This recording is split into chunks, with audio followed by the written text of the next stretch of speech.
Hello folks, well, I'm here with Jay and we are answering questions from you on top challenges for cybersecurity leaders over the course of the next year, the things that are keeping you awake at night and you want some help with. And today we've got one that is, but it's not sexy, but it is important. Supply chain security. I don't always supply, but when I do, it's in a chain, as they say. So look, Jay, I'm going to start here, put you on the spot. Supply chain security sounds like compliance stuff, sounds tick box, but it's actually been associated with some of the nastiest attacks on organizations. It's a real favorite kind of approach of the attackers for scaling their efforts. And we're still talking about it some 20 odd years later. I'm bored of it. Yeah. What are people doing wrong? Yeah, I mean, we see it all the time. Gone are the days of the factory floor being part of your only part of your infrastructure network. Third party are an extension of your ecosystem. I think people tend to forget that.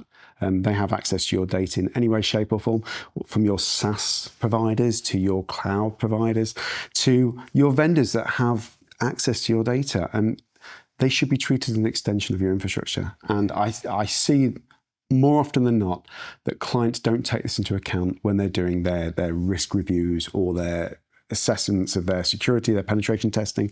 They don't look at it as where's my risk lie? And if you think potentially 70% of most attacks rely from third-party suppliers or vendors, that's a serious risk. And if you're not focusing on that being the entry point into my organization, it's concerning. Well, and look, the reality is most organization security teams aren't sitting there at 80% capacity. No, not at all. They're busy, they're worrying about their own stuff. And if they are getting to supply chain security, because of course lots of security leaders are aware of the prominence of this attack vector, they think about one hop.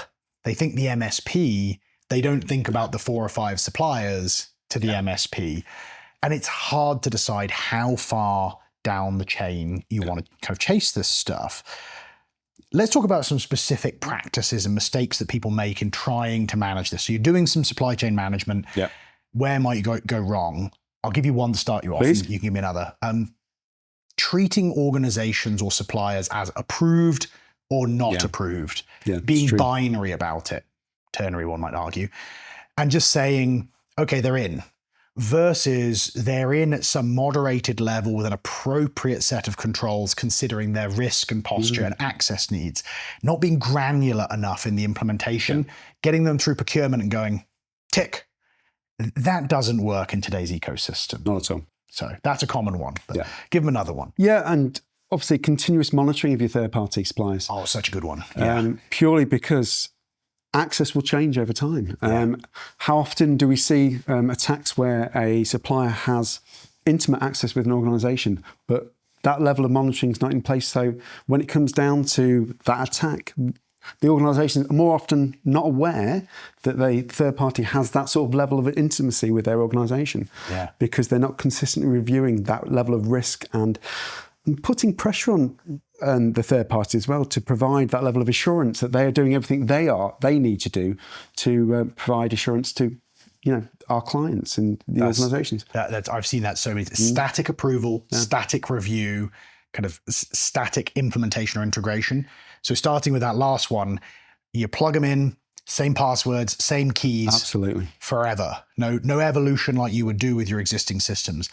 The kind of static review, you onboard them, you do a pen test or whatever else, you go, they're good. Their technology completely changes. They whack in some AI because they feel like it. That's happening a lot at the moment. Apparently so.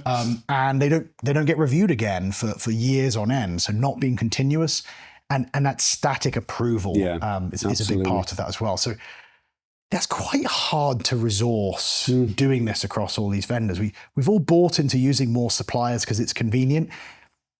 Is this a cost we haven't meaningfully budgeted for in the average organization as a cost of that way of business? Or is it a blind side because it's happening in procurement? Like, if I was asking for one organizational mistake that leads to these behaviors, you'd like security leaders to really think about next year to get more towards the way of operating we're describing, what do you think that would be? I think it would definitely be not doing a full risk analysis of your third parties and understanding what sort of implementation they have within your organization. I think most companies get it wrong where they don't have contingency in place for their incident response scenarios, where they don't bring that in. Where can we survive if this third-party supplier was removed immediately or went down or was breached? They should have contingencies in place and be running scenarios where they are looking at, if we remove that one supplier, that key supplier, how do we operate? Yeah.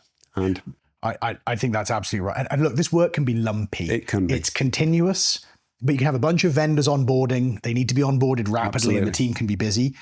So I think having kind of protocols in place to be able to spin up evaluation teams when you need them, have burst resource available to be able to go look at those 5 new vendors in support of business project X, because they typically tend to happen in bursts intensely and then go quiet again. So getting the right outside help and prepping it before you need it is pretty important. 100%. Almost like with an incident. Yeah. You don't want to be finding that help when you're in the middle of delaying business project X.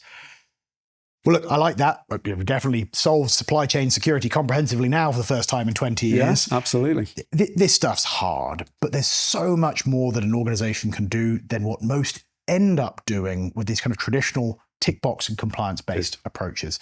So you have some more questions on that if you want to run through some of your own organization's approach, or you just want to know which vendor's the naughtiest and isn't getting a present from Santa at Christmas. Absolutely. Jay is your man. You can find his contact details attached.